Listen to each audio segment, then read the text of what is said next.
lot of things that happen on the weekend, but one of them that does is Michael Snyder, who's out on the left coast of America to tell us all about the new movies. Hello, Michael. Hello, Alex, and it's a special Why the Hell Did I Watch These edition of the Culture Blast here on GABNet, and we will get right to it. It's fun to go to the movies, but sometimes you wish you had those 2 hours back. Let's get to it. The Great Wall. The Great Wall, a Chinese-American collaborative film, is a monster movie disguised as an epic martial arts and swordplay blockbuster set in some long ago time before cell phones and cup of noodles. It's the work of a great director, Zhang Yimou, the guy who did Hero, Raise the Red Lantern, A Woman, a Gun, and a Noodle Shop, and so many other great films in Hong Kong and mainland China. And it stars a great Hollywood actor, Matt Damon, who has done some truly great work, not to mention the great character actor Willem Dafoe and the great Chinese leading man Andy Lau, who's been in some great Hong Kong crime dramas and martial arts stuff like Zhang's House of Flying Daggers. But despite all that greatness, The Great Wall is not so great. In fact, it gets a little tired as it barrels along to tell the tale of a couple of European soldiers of fortune in ancient China who are trying to get their hands on the almost mythic black powder, which we know as gunpowder, in order to sell it back home to warmongers and miscreants and make a buck. But they fall afoul of the local Chinese army guarding the titular Great Wall, that wonder of the world that was apparently not built by the Chinese to keep out the barbarians from the north, but to protect the country from hordes of flesh-eating CGI weredogs. And I mean hordes, as in thousands and thousands of them.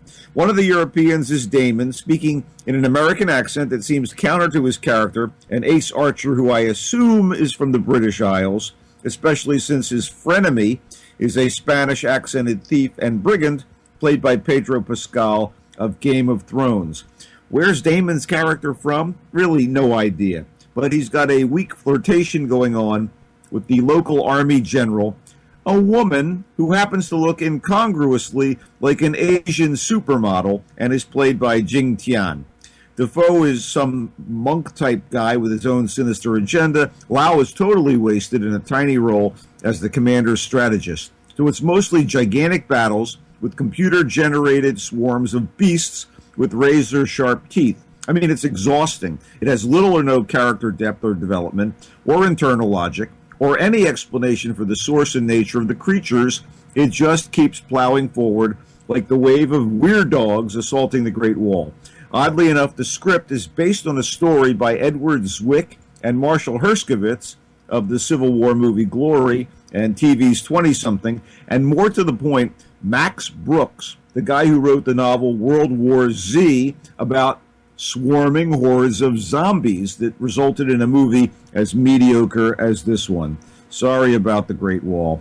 A Cure for Wellness. Well, Gore Verbinski, the director of Pirates of the Caribbean and The Ring fame, brings us the initially promising horror suspense movie, A Cure for Wellness, which tries to make a leading man out of the Weasley Dane DeHaan, but still has him in the role of a Weasley guy. So, mission not accomplished. DeHaan is an arrogant, ambitious young corporate executive named Lockhart, who is sent to an isolated wellness center in the scenic Swiss Alps to get his company's CEO to come back to the States and preside over a major business deal. In short order, it becomes obvious that the spa is not what it seems. In fact, it's downright screwy, although there are scads of seemingly comfy rich patients, seemingly clueless as well, happily sitting there, playing chess, talking to one another, and who knows what nefarious goings-on are happening behind the scenes. Of course, we're going to find out, and Lockhart is swiftly diagnosed by the spa director, Dr. Vollmer, played by Jason Isaacs, with a condition that seems to be afflicting most of the other patients, not to mention afflicting a cute and innocent young woman under the care of Vollmer. Our anti-heroic junior exec is now in deep doo-doo. By the way, the girl is played by an actress named Mia Goth. Really, Mia Goth. Coincidence? Maybe, maybe not. But speaking of Goth, the nearest town is more of a village, and has a pub with some nasty punks and drunks hanging out. And as soon as you see these lowlifes, pitchforks and torches come to mind. Perhaps it's damning with faint praise, but even with its flaws, I liked Wellness better than The Great Wall. It's tried to do something genuinely freaky, but it's all been done to scarier and more memorable effect in the past. Worse, there's no one to root for.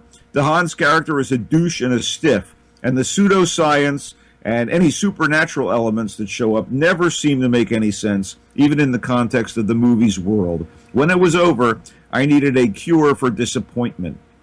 Let's wrap up this trifecta of Who Gives a Damn with Fist Fight. Fist Fight is lowbrow trash and product that actually has a lively, vulgar energy and some genuine laughs here and there. Is it a quality comedy? No.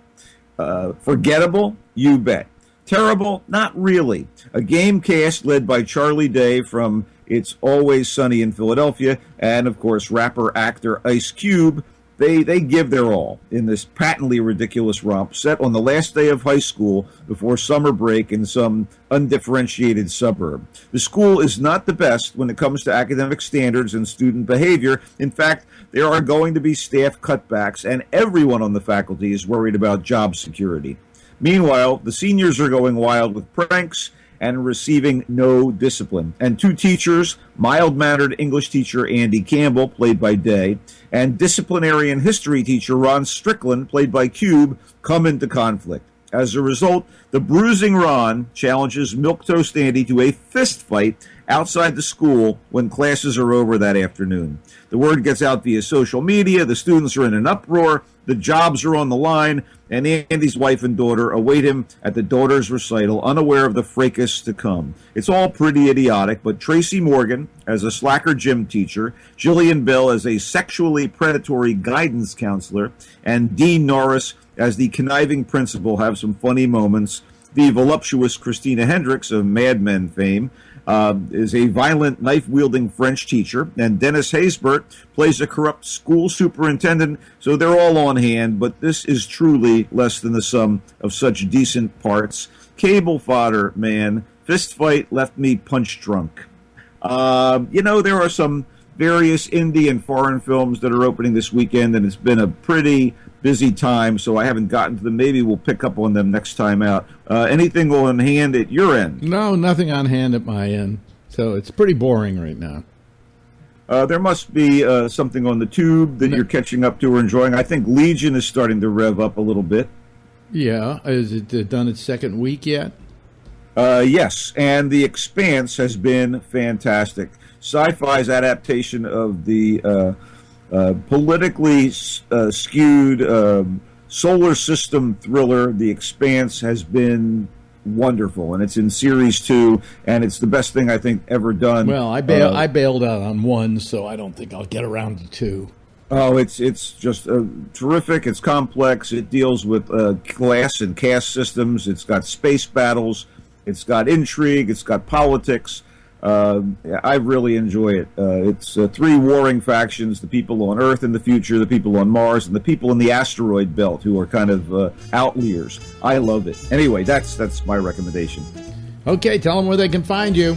I'm on Twitter at Culture Blaster, and on Facebook you can check into the Michael Snyder's Culture Blast page. Like it, listen to Alex and myself, and read articles, and we'll be back next week. And there's more GABNet coming right up.